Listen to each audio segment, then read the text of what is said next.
Thanks for joining us. The lawmakers in Afghanistan have approved a bill in a bid to start talks with the Taliban. And just as importantly, the Senate is also considering restricting the power of US-led coalition troops. They're calling for all of its military operations to stop unless it's for self-defense. It follows reports another 21 civilians were killed in Helmand province in the country's south after US special forces called in an airstrike. In a moment, we'll hear what an Afghani member of parliament had to say. But first, this report from James Bays in Kabul. Only a week ago, there was uproar in Afghanistan when a US bombing killed over 50 people in the west of the country. Now in the south, it appears more innocent civilians have died in an airstrike again called in by US special forces.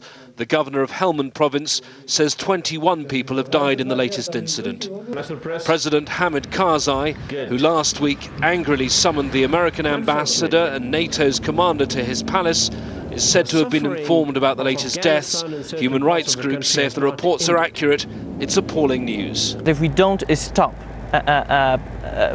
reoccurrence of these kind of incidents, and if we do not compensate immediately to those families that are affected by these disproportionate attacks, and if we do not brought those responsible just ignoring and not taking precautionary measures to some sort of accountability, we would not be able to win this war.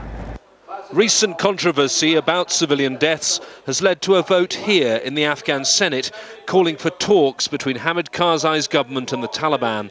The senators also want all international troops to stop offensive operations unless they're attacked. I do not consider this at the moment to be a decisive vote on our status here, and I think it would be wrong to interpret it like that. But I think it is definitely a warning shot across NATO's bows to take notice of the concerns, which I have said. We are very happy to be held to account for the highest standards of behaviour. And when we fail to maintain those high standards, we should recognise that. And I believe that that is what we are now trying to do. The latest airstrike follows an operation by US Special Forces in which one American serviceman died. Those special forces don't operate under the NATO command structure. They're part of Operation Enduring Freedom, the so-called war on terror. Recently, NATO commanders have told me privately that they're worried that their mistakes may be damaging NATO's mission. James Bays, Al Jazeera, Kabul. Mirwas Yassini, an independent member of the Afghan parliament, says he welcomes the move to open talks with the Taliban, but he warns that coalition forces are still needed to support the country's fledgling national army. I would like, in principle, I do agree with starting of negotiation with the Taliban, provided that we have to thank those people who are proclaimed offenders or who committed the crimes. These should not be included in this process because they will damage our image and our position here in Afghanistan as well as internationally. Unfortunately, the local forces, our Afghan National Army is not positioned, but we have to put more money in more efforts to make it stronger. We are not positioned, I mean, for the time being to protect Afghanistan or to protect the system and protect the democracy. So there is still need for the presence of the coalition forces or the presence of the NATO forces in Afghanistan. We do need them, but they have to be very careful and their coordination must improve. I mean, there is lack of coordination between the locals, I mean the Afghan troops and the international forces, and I doubt if there is a proper coordination among themselves or among the coalition forces or the NATO forces. Israeli troops have roughed up Israeli demonstrators in the West Bank. The incident happened a short time ago in the town of Hebron during a protest against the use of roadblocks. The soldiers and border police, armed with assault rifles and wearing helmets, pushed the Israeli protesters away and wrestled with some of them. Palestinians and human rights groups complain that the hundreds of roadblocks have ruined economic and social life in the West Bank. A no-go area for Palestinians inside Gaza's territory is being proposed by Israel. The military says the buffer zone near the border would stop fighters firing homemade rockets into southern Israeli towns. Residents living near the border say the Israeli army has stepped up activity there in recent days. Al Jazeera's Gaza correspondent Noor Odeh reports from Beit Hanoun. You can almost hear a pin drop when you reach the northern tip of Beit Hanoun. Only remnants of homes bulldozed or shelled to the ground in previous Israeli incursions remain. North of this declared disaster zone is a no-go zone, an arid land leveled by the Israeli army in previous incursions. Here, nothing is allowed to grow or move. Now, the Israeli army is proposing to create a 300-meter buffer zone deeper into northern Gaza. The remaining residents on the northern fringes fear this time they won't be spared. We're walking through the barren land that is now the borders of Beit Hanoun because we want to reach the homes at the fringes of that no man's land right now. The residents tell us we cannot use the car because it will be targeted by the Israeli army, keeping a close watch out for anything that moves. So we're doing it now on foot. It took us 15 minutes to reach the few homes left. The thorn-filled path ended in what looked like an oasis, a remaining orange grove and residents tending to their herds. They were cutting down the orange trees because the crops were ruined after the well they used for irrigation was destroyed, they told me. We then met Abu Ratib Abu Aqil. He has lived in this area for the past 17 years. Abu Ratib used to guard a large orange grove, but after it was razed in an Israeli incursion, he was let go. Now he depends on food assistance to get by. Our situation here is very difficult. I don't feel safe.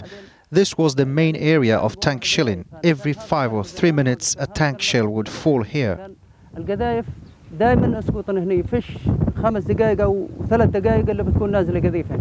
With talks of Israeli plans to extend the no-go zone, Abu Ratib fears for his family. There is no safe area in Gaza. In all my life, my family and I never did anything to the Israelis, but they don't distinguish. They target anyone they can reach. The constant Israeli shelling of the area has driven him to write a desperate for sale on his fence, but he knows no one will pay money for this land. His doorstep, like his home and garden, is riddled with shrapnel from previous Israeli tank shelling. Like the rest of the residents in the area, Abu Ratib has nowhere else to go. So despite the increasing beat of war drums at his doorstep, he has no option besides staying put. Noor Odeh, Al Jazeera, Beit Hanoun. A group called the Army of Islam says it kidnapped BBC Gaza correspondent Alan Johnston. In an audio tape delivered to Al Jazeera along with a copy of Johnston's press card, the group say they will kidnap others if Britain does not free all its Muslim prisoners. Johnston was seized 2 months ago. 7 soldiers have been killed by a roadside bomb in the south of Thailand. The attack is the deadliest on the army this year. Since a separatist rebellion flared in Thailand's 3 Muslim-dominated southernmost provinces 3 years ago, near-daily bombings, drive-by shootings and other attacks have killed more than 2,000 people. A court in Zimbabwe has agreed to extradite a British man to Equatorial Guinea who's accused of being the mastermind behind a failed coup in a tiny African country. Simon Mann is currently being held in a Zimbabwean jail. He could face the death sentence in Equatorial Guinea if he is extradited. A group calling itself Al-Qaeda in North Africa has said it wants to carry out more suicide missions to follow the series of attacks in the region over the last few months. In a tape first broadcast on Al Jazeera, the head of the group calls for Muslims to join what he describes as the war between infidels and believers. Hashim Al-Barra reports.